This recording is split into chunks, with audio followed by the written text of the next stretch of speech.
is you have volunteered to testify at the trial, correct? Not as of yet. Actually, I was subpoenaed. Okay. So my attorneys worked something out. So I believe when the time is right, I'm going to discuss it with my attorneys. But you're willing to? Oh, absolutely. Absolutely, I am. Guys, I'll be sure is back and prepared to reveal everything on stage. I mean, he has never altered his account about Diddy. There's one thing he knows about him as a youngster. Many, many years ago, I posted some information that was, basically trying to save my life. And thank goodness to my ex, the wonderful Kim Porter, the late Kim Porter, who, kind of warned me all along the way to, just kind of watch your back, so on and so forth. And I didn't understand why. Because of Diddy. Al is reportedly one of the witnesses in Diddy's trial. And if he continues to say the same things he has been saying for years, it will undoubtedly hurt Diddy's character, which is being tested in the trial. In addition, Al has provided additional information about Kim Porter's situation, stating that prior to Kim and Diddy dating, she was in a relationship with Albie, and that, aside from having Quincy together, she was the inspiration for Albie's song Forever My Lady. According to Al, they were actually married, and he first discussed their marriage in an interview with Fox Soul, saying, "Every time I post something, I forget it's me. I'm a grandfather, so my concern is not being popular and trying to get numbers and likes. That's not what I do, but I posted something the other day talking about my ex-wife.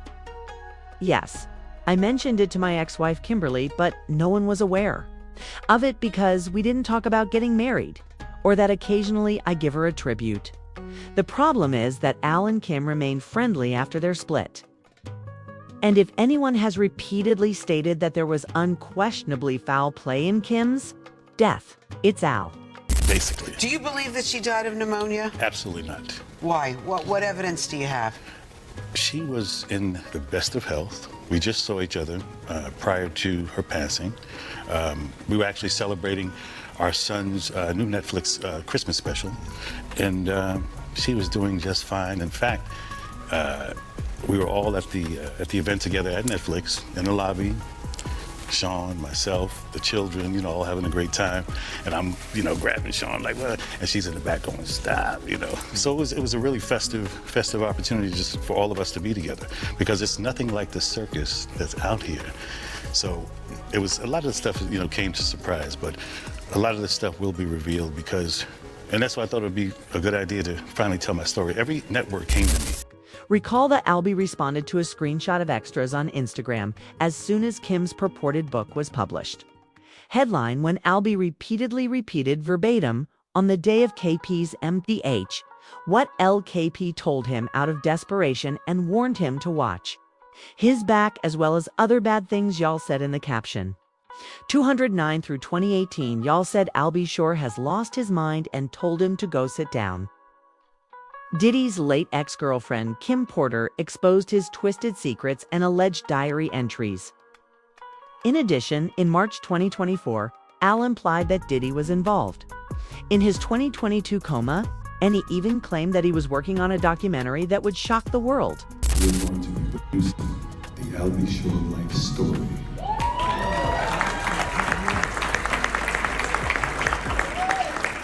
So hold on to your britches, and you'll really understand how I ended up in a coma. You're really going to need to call Homeland Security. However, as you are all aware, he has previously been raising concerns for years. For example, in November 2021, Albie stated that Albie edited the last portion of the caption to remove any reference to the FBI and state that Kim was running a marathon. He also previously recalled the moment he learned that Kim had been declared dead by writing, "I just found this footage from the morning I learned of Lady X, aka #Kim Porter's death, and how it ripped the soul from my physical body. I do know very clearly that Kimberly didn't just check out all of a sudden over pneumonia. That's some BS. Actually, this is where I run into issues.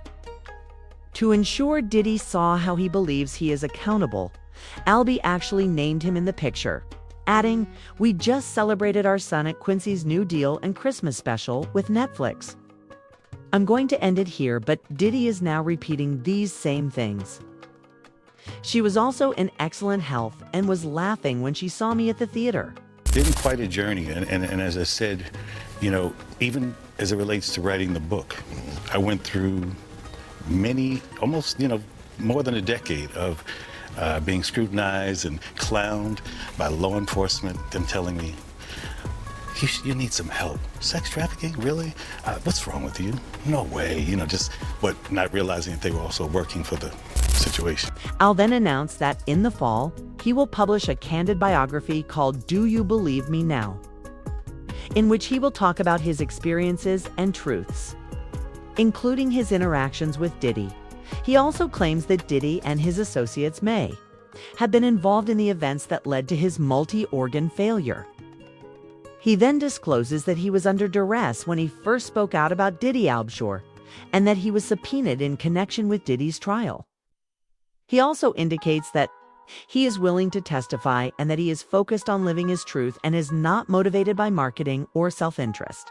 Specifically then, that Sean Diddy Combs or people affiliated with him did something to you that caused you to have multi-organ failure.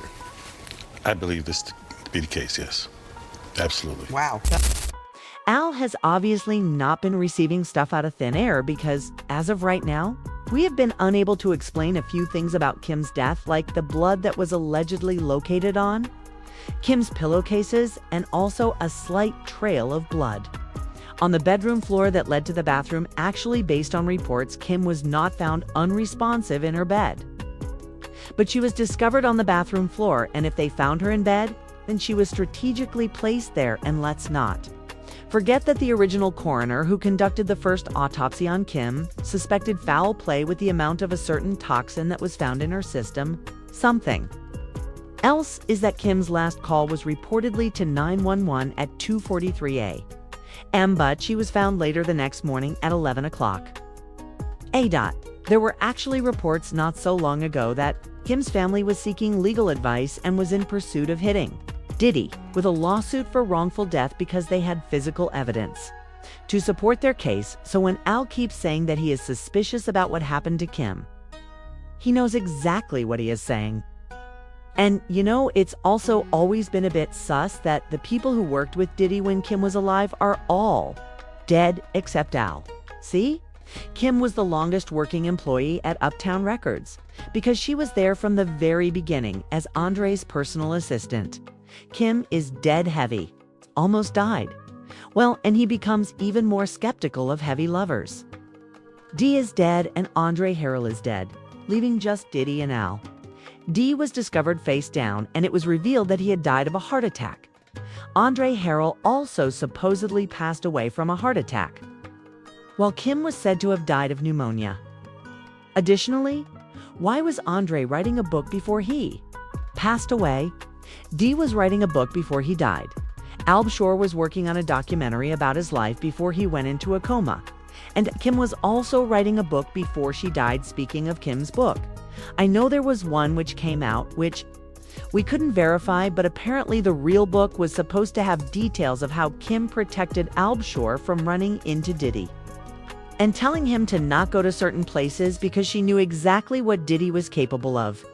Kim also allegedly planned a spill on how Diddy roughed her up a couple of times, how she was isolated and manipulated, how she would use a strap-on to please Diddy and hysterically cry alone after doing so, how her house was being wired, phone lines were tapped, how Diddy was paying personnel to watch her closely, and even details of how Diddy wanted full custody of the twins, but Kim threatened to expose him if he ever took her kids from her. Allegedly, there were also supposed to be details of how the East and West Coast faked things to eliminate Tupac and Biggie to obtain their masters because Pac and Biggie were allegedly planning to get together and challenge Bad Boy and Death Row on the rights to their music. And something else that Kim was allegedly going to release in her book is Diddy's relationships with other men, including the ones he allegedly took advantage of, like Usher. I did say allegedly though, right? I mentioned that earlier, that he said about Stevie J. The Usher part, that's a touchy situation, man. You know what I'm saying? Because I had a certain feeling, and I felt a certain way when Usher got on Shay Shay, and I don't mean to mention other people's platforms, but he got on Shay Shay and he mentioned how great and how good Puff taught him and everything. You know what I'm saying? About the business, right? I know, and people know, that was around that in that time that Puff and Usher did have a situation. And that situation led Usher to the hospital. There was some information about Al in the published book as well. And there was a passage saying that Kim saw Diddy and Al doing something that made her feel so uncomfortable that she had to leave the room and cross the street to China. According to Kim, he reportedly said, "It's still weird seeing you with my friend, but you're happy. So I'm happy for you guys." "Thanks, man. You and I have shared so much," Sean retorted. Al said calmly, "Word."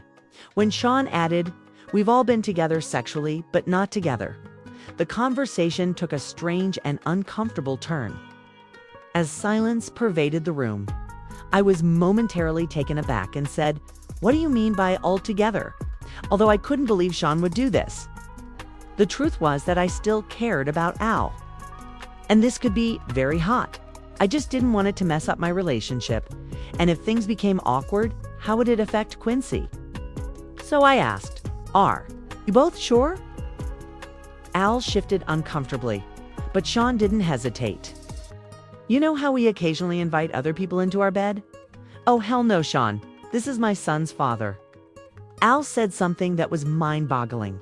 "I don't know. Could be. Kind of hot. I miss you in that way." I had both of them in my head, and I knew that there would be awkward sex and some genital bumping. But what happened next was worse than I could have ever imagined. Al denied the claims in the alleged book, by the way, and even said that he would sue, but let's just concentrate on what he said about Kim, you know? Right after Quincy released a statement claiming that the conspiracies surrounding Kim's death had upset him and his siblings, Al was just posting a lot of strange things, and in the caption about the alleged memoir, he said that he would be suing.